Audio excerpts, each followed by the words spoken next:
Here's something that will make you rethink everything you believe about focus. Psychologists have discovered that people who jump between passions, hobbies, and interests aren't scattered or lazy. They may actually have a neurological advantage that most high achievers share, but nobody's talking about it. And if you've ever been told you need to pick one thing, stay with me, because what I'm about to show you changes everything. Think about the last time someone asked what you do. Did you hesitate? Did you list 3 things and watch their eyes glaze over? You're not broken. You're not unfocused. There's actually a psychological term for what you are, and once you hear it, you'll never see yourself the same way again. But first, we need to talk about a woman named Margaret. Margaret was 34, switching jobs for the 5th time, terrified she'd wasted her life. She'd studied biology, taught herself guitar, ran a small Etsy shop, and was halfway through a coding course. Every therapist told her the same thing: commit to something. So she did.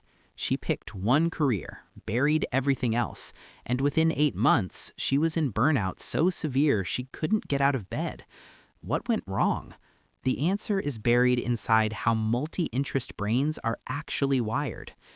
In 2018, researcher Rachel Kent coined the term multi-potentialite, building on work by career counselor Emily Wapnick, describing people whose nervous systems are neurologically rewarded by novelty itself.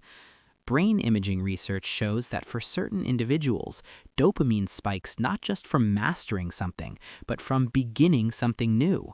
The learning curve is the reward. So when Margaret forced herself to stop exploring, she wasn't building discipline. She was starving her brain's primary fuel source.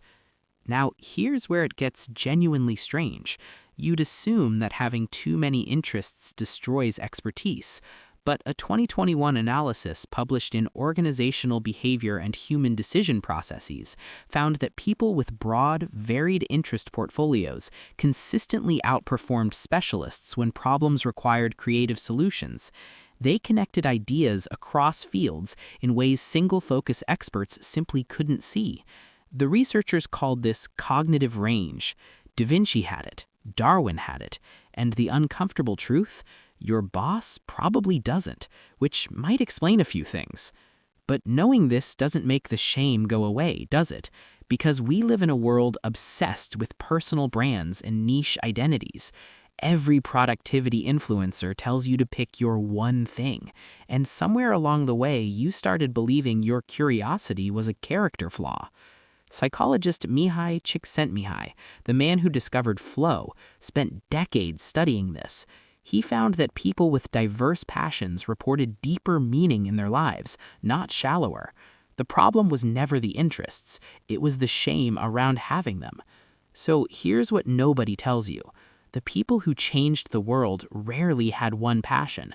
They had many, and they let those passions collide. Your scattered curiosity isn't a weakness you need to fix. It's a pattern your brain built on purpose. The question was never, how do I pick one thing? The real question is, what happens when you finally stop trying to? That's what we're exploring next.